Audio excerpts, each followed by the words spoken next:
Let's talk learning stations. That is the hardware, the controller, and the lights and switches that you use to simulate digital field devices.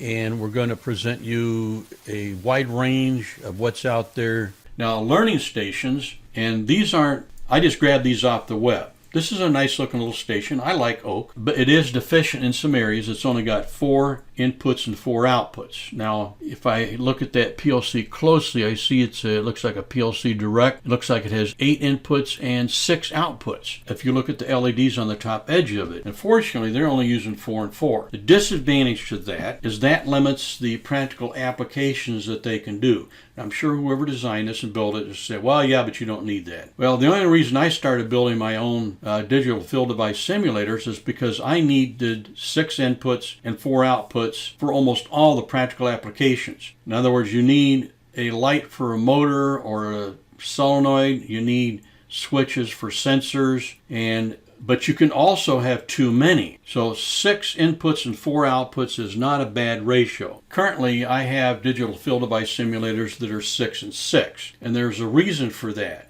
But typically, I don't use all of the outputs, but I wire them all up just in case the learner wants to do that. Something else you'll notice here, that you don't see any connection to 115 volts AC. You see a power adapter. And the ways those are designed is it's pretty hard to get shocked. I recommend that all of your hardware trainers have no finger contact safe points. In other words, use 24 volt DC power adapters, not power supplies that have open exposed terminals connected to line voltage out of an outlet. Here's another one, another company. Now, this is really nice, and it has like an L24E Micrologix controller. And it's a controller because it has I/O and the processor all in one piece of plastic. And just looking at that PLC, I see 16 inputs, 16 outputs.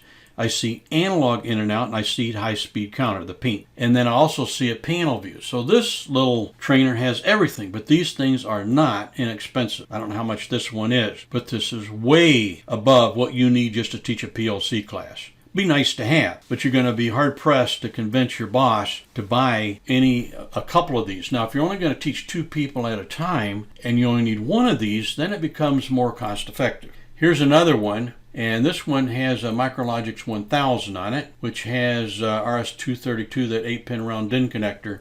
However, my reservations about this type of design is that the student is going to be directly connecting conductors to those screw terminals on the PLC and all those other devices. If they booger up the screw on the PLC, then you've got a lot of work and expense on your hands. So typically, I extend wires from the terminals on the PLC to inexpensive terminal strips and let the learners booger those up. Also, one nice thing about this demo station, this learning station, is that it's got some industrial semi-NEMA type push buttons, a selector switch. It's got a little sono alert buzzer so you can make some noise. It's got a starter, a contactor, limit switches, and some ice cube relays. And that's nice. But to teach a PLC class, you don't need them to wire up directly to a motor starter, a contactor, limit switches.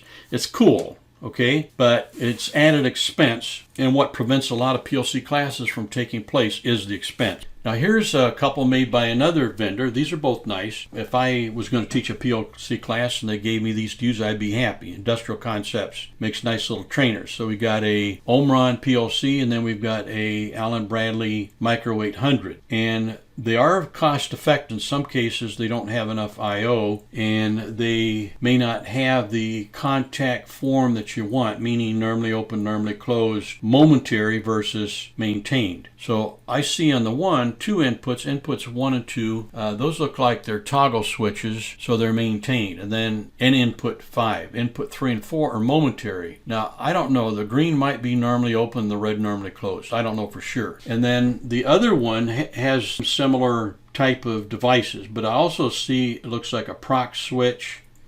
They got a sono alert, output 8, that's a buzzer.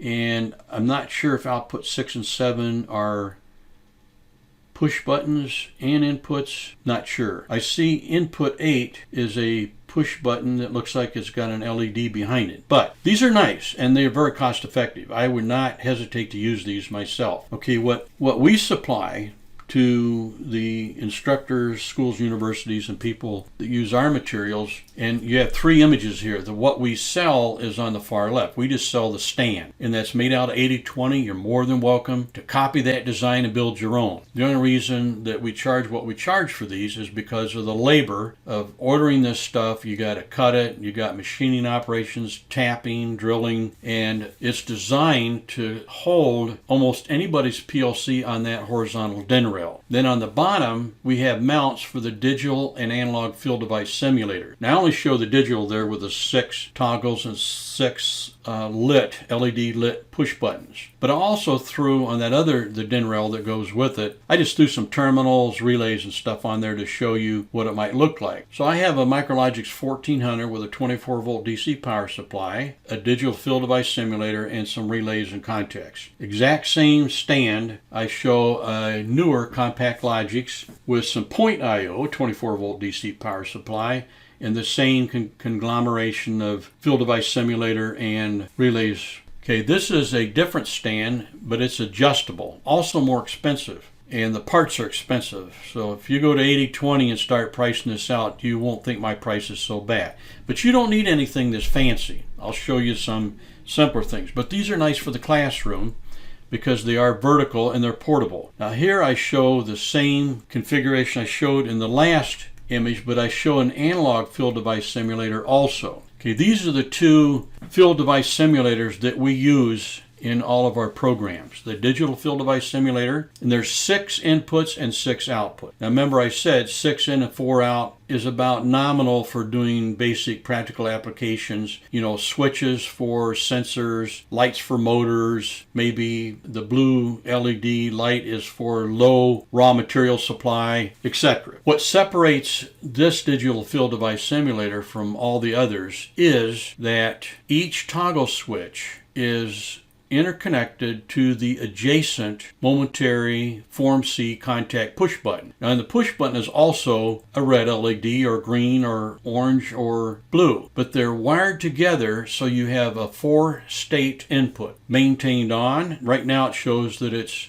maintained off right now. So in the position it's in right now, input 0. In the opposition, it is wired in series to push button right next to it. So you end up with 4 states. Maintained on, if you flip the switch up, and then if you push the button, it's connected to normally closed, and so it opens. If it's down and you push the button, it's connected to normally open, so it closes. So you have maintained on, maintained off, normally open, normally closed, because sometimes in a lab, if it's a photo eye and an object is passing, you want to simulate it sensing it and then not sensing it. So what happens in the lab, students are so concentrating, they'll hit the toggle switch to turn on, saying that the photo eye sees the part, and then they forgot to turn it off. Then they go on to the next phase to turn on the next photo eye, and then the logic doesn't work because they forgot to turn off the other photo eye that had already passed by. So this type of a digital field device simulator gives you the best of everything. The analog field device simulator is really simple. You've got 2 digital displays, and those 2 digital displays are connected directly to voltage, analog voltage outputs on the PLC. They aren't controlled by anything else. They're connected directly to analog outputs, 0 to 10 volts. The binding post underneath each display, that allows you to take that analog output and extend it to a VFD or some other device that you want to experiment with a analog voltage signal. That's why we call them field extendable. Now, directly below there, you see a green knob and a yellow knob. Those are potentiometers. And below the knobs, you see a switch that says potentiometer 0 to 10 volts DC. The position that it's in right now, that toggle switch, it is connecting the binding post below it, input 0, to that input on the analog I/O module. If you flip the switch up, then it connects to the 0 to 10 volts from the potentiometer into the analog input. So this device does not supply any analog values other than input 0 and input 3. from those potentiometers. What you have here is you can flip the switches down and then connect your own analog values into those binding posts and have them go directly into the analog inputs on the card. Input 0 and 3 are only going to be 0 to 10, whether it's the pot or field extended. The two in the middle, input 1 and input 2, notice that they read 0 to 10 volts DC in the up position, 4 to 20 milliamps the down position. That's because some analog cards allow you to connect up both 0 to 10 or 4 to 20. That knows they have voltage inputs and current inputs. So these are the two mainstays that we use in all of our training equipment for field device simulators to the PLC. You can build these yourself, by all means. The only reason I build them is because it's what I want when I'm teaching class, and no one else would make these for me.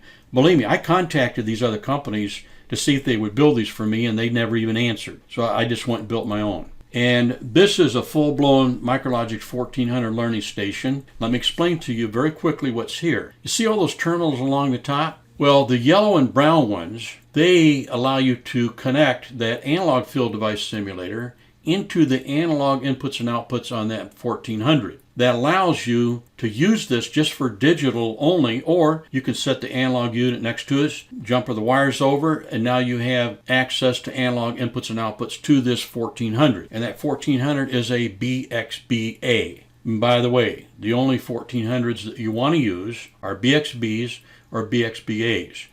And that's because of the availability of PWM, PTO, and high-speed counters. The other connectors up on top there, orange, white, black, blue, black, green, black, and by the way, you also see some fused terminal blocks. That's in case you want to bring in external power instead of using the power adapters that we supply. But those two green terminals are two outputs that aren't wired up to the 6 lights. So 0 through 5 are those 6 LEDs. 6 and 7 go to those green terminals. Same thing on the input side. Those switches and push buttons are wired up to 0 through 5.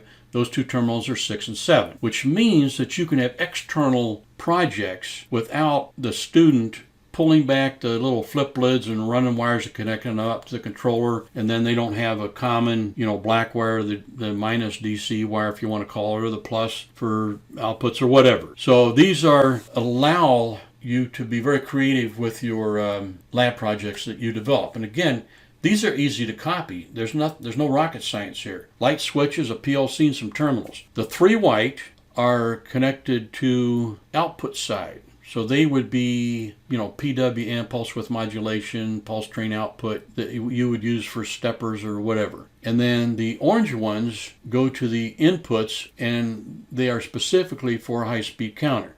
In some cases, the white terminals are connected up to the same terminals are connected up to outputs on the digital field device simulator, which is fine. And same thing with the inputs. If there's a duplication, you just leave all those switches in the opposition and you use the white, whatever's hooked to the white terminals and the orange terminals in your project. And again, you can build these yourself. There's no rocket science here. These are what we use in classroom, and you can see some strong similarities there. And in the case of the analog card that you see on the L32E or Compact Logix, that analog, that device right there, that is set right next to this, and then we jump, there's a swing arm, a removable terminal block rather, that wires into the analog, and then you just open up the lid on that analog module and plug it in, and you're connected. And then of course the Micrologix 1400 with a straight up digital field device simulator. You can build these. I mean, you can look at these and see everything you need to build one. Just buy the parts and build it. Well, we do